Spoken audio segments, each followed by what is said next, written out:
Holding होता है, simple definition. Okay, so the origin of, to understand the origin of State Bank of India, you have to go back to the British times. Okay, so banking, or rather organized banking in India, is a British, what do you call it, gift to the Indian subcontinent. Just like railways were introduced in the Indian subcontinent by the Britishers, even banking was introduced by Britishers in India. In 1770, the first ever Bank of India was established. The name of this bank was the Bank of Hindustan. This was established by a private individual, Alexander and Company, and it was closed down eventually after 20 years because it did not work out. Now, as I had told you in one of the previous sections, in 1764, the Britishers in the Battle of Buxar had obtained Diwani rights. What is Diwani? Anybody? Diwani क्या होता है? पैशांचे जे सगळे rights असतात ते कर गोळा करायचे. Right, taxation rights. ये लव स्टोरी वाला दीवानी नहीं है, ये टैक्सेशन वाला दीवानी है. So taxation rights were obtained by the Britishers in 1764 post the Battle of Buxar. So the colonization of India in the truest sense began after 1764. So once the colonization began, it proceeded at a rapid pace. As the colonization progressed, the Britishers also felt the necessity for establishment of banking institutions, and the first ever such institution was established in 1806 in the province, or as it is called then, Presidency of Calcutta. The name of that bank was the Bank of Calcutta. Eventually, the Britishers expanded their banking network. In 1840, they established another bank in another presidency town, Bombay, called it the Bank of Bombay. 1843, the Bank of Madras. So 3 significant banks established by the Britishers in the Indian subcontinent in 3 presidency towns. The interesting fact over here is that initially all these banks were given the right to print notes. So every individual bank could have printed its own notes, printed its own currency, but its use did not gain traction. People were not willing to accept it at that time. So eventually the British government took the function to itself in 1862, and it decided to publish its own currency. Right? So 3 important banks established by the Britishers in India in the 19th century, first half: Bank of Calcutta, Bank of Bombay, Bank of Madras. These 3 banks were eventually merged together in 1921, and they formed something that was known as the Imperial Bank. Now, Imperial Bank was a private bank, but although it was a private bank, it worked as a banker to the British government. You have to understand that East India Company was a private company completely, but it was answerable to the British Parliament.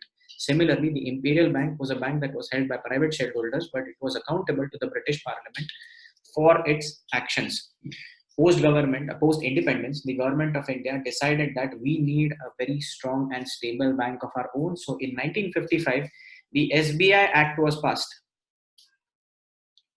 And through the SBI Act, the Imperial Bank of India was bought out, and its name was changed to the State Bank of India. So in 1955, SBI is born.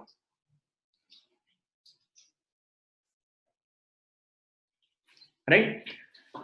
Just some facts in case you want to remember, not necessarily remember. This is based on the recommendations of the Gorewala Committee. याद रखना है तो रखिए, नहीं रखना है तो भी नहीं आएगा कभी भी. ठीक है? Now highlighted over here that SBI is not a nationalized bank. Why? We'll come to it in a few minutes time. Right? SBI is not a nationalized bank. 1959, SBI took possession of 8 former princely state-owned banks. So when India was a colony, the Indian territory was divided primarily into 2 major divisions: British provinces and regions which were controlled by the princely states. Right? There were princes, there were kings, and these princes, they responded, rather they had pledged themselves to the British government, protection of the mighty British Empire. So these princes, they had established their own banks within their individual princely states. Now broadly, 8 major princely state banks existed at that time, and SBI in 1959 took possession of those 8 former princely state banks. Now those 8 princely state banks, in case you wish to note, are: first is Saurashtra. So there was the Bank of Saurashtra. Patiala. You had Travancore. You had Hyderabad. Indore, Mysore, Bikaner, and lastly you had Jaipur.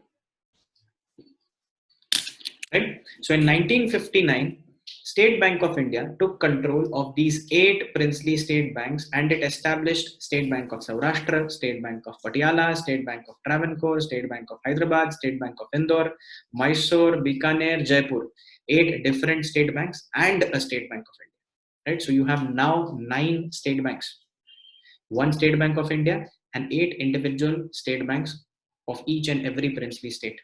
Have you heard of these names before? Anybody who knows that there used to be a separate State Bank of Hyderabad or State Bank of Travancore? किसी को पता है? किसी का खाता था इन बैंकों में? Nobody. Haven't even heard of these names, man. So I am definitely belonging to one generation before you. No doubting that fact, because I had an account in State Bank of Travancore.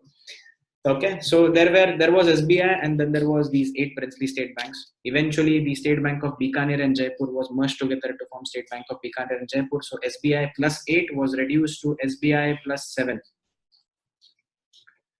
Right? This SBI plus 7 was also eventually about to be abolished, and the government, through sequential steps, decided to merge each and every one of these individual banks into State Bank of India. Why? Because it was leading to duplicity of administrative expenses. Unnecessarily, state bank of Travancore के बगैर में state bank of India का branch था, दोनों state bank के, ये तो 2 branches की जरूरत क्या है? So it was leading to duplicity of branches, it was leading to duplicity of administrative expenses, and it was leading to splitting of businesses. That was a major concern. So eventually the government of India decided to consolidate the State Bank of India into one single bank. So one by one, these individual princely state banks were merged into the State Bank of India, and this process of merger, as you can see from this slide, was completed in 2017. So the State Bank of India as we know it today has been born in 2017, but it has its roots way back in 1806, when the first ever Bank of Calcutta was established by the Britishers. So born in 1806 is what you should be saying, but born in its present form in 2017 as one single State Bank of India.